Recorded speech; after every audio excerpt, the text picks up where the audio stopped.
याम चिंतयामि सततम मयि सा विरक्ता साप्यन्यमिच्छति जनम स जनोऽन्यसक्तः अस्मत्कृते च परितुष्यति काचिदन्या धिक्तां च तं च मदनं च इमां च मां च। बहुत ही बढ़िया ये श्लोक है, नीति शतक का ये श्लोक है और राजा भर्तृहरि जी के द्वारा लिखा ये श्लोक है। आप सभी इस श्लोक से, जो संस्कृत से जुड़े लोग हैं, अवश्य कहीं ना कहीं इस श्लोक से परिचित रहते हैं।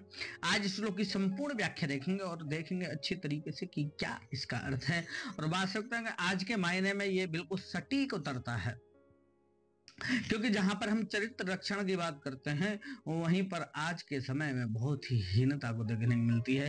तो आज वही हम देखेंगे इस श्लोक में, जो कि आज से हजारों वर्ष पूर्व, सैकड़ों वर्ष पूर्व ये श्लोक जो लिखा, तो वो आज भी कितना सच है, आइए देखते हैं। तो एक समय की बात है जब राजा भर्तृहरि जी ने एक फल प्राप्त किया। फल कौन सा? कोई जो भी फल होगा, मान लो आम का होगा, सेब का होगा, नॉर्मली सेब का फल लिया जाता है।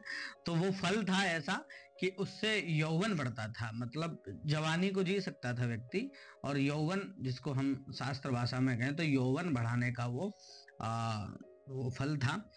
तो उसने सोचा कि यार इस को मैं उसको दूंगा जिससे मैं सबसे ज्यादा प्यार करता हूँ।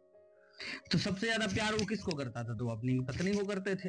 तो उन्होंने वो फल जो है अपनी पत्नी को ले आके दे दिया कि हे प्रिय, आप इसको खाना और आप बहुत दिनों तक, बहुत दीर्घ काल तक आप ऐसे ही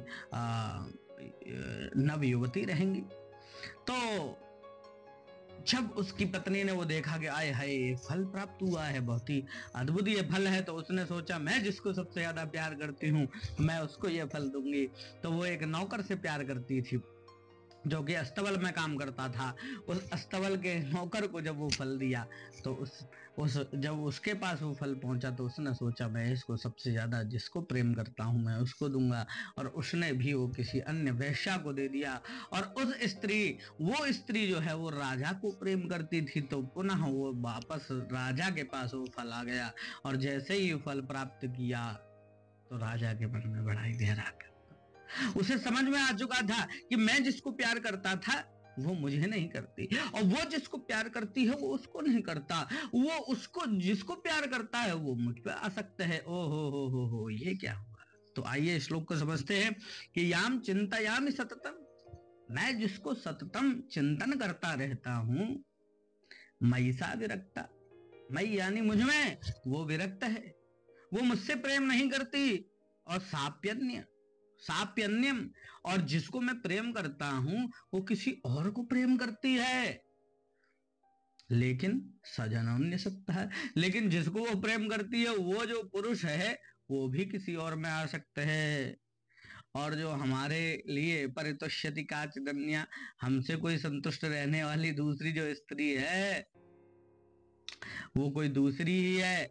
इसलिए कहते हैं कि धिक ताम च, ताम यानी स्वपत्नी, अपनी पत्नी को कहते हैं कि धिक्कार है वो मेरी पत्नी को, और तम च, तम मतलब उस जार पुरुष को भी, और मदनम च, मदनम इस कामदेव को धिक्कार है जो ऐसे ऐसे, इमाम च इस औरत को धिक्कार है जो मृत फल लेके आई है, और माम च मुझको भी अत्यधिक धिक्कार है जो मैं इस फल को प्राप्त कर रहा हूं और मैं किसी अन्य में आ सकती हूँ।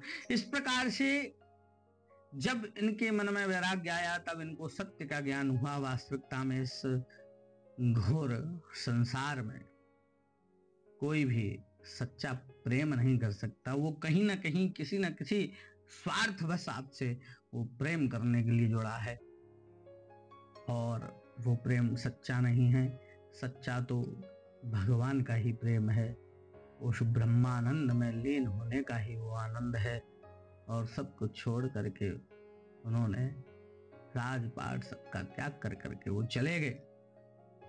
तो बहुत ही सुंदर ये श्लोक था, आप सब लोगों ने देखा। तो इससे हमें सीख ये मिलती है बंधुओं मित्रों, ऐसा नहीं कहते हम कि कोई सच्चा प्रेम नहीं करता है, लेकिन ये जो शरीर के धर्म हैं, ये इनकी एक सीमा है, एक हद है।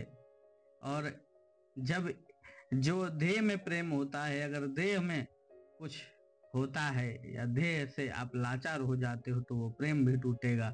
आपकी वस्तु से प्रेम है, अगर वस्तु चली जाए तो वो भी प्रेम टूटेगा।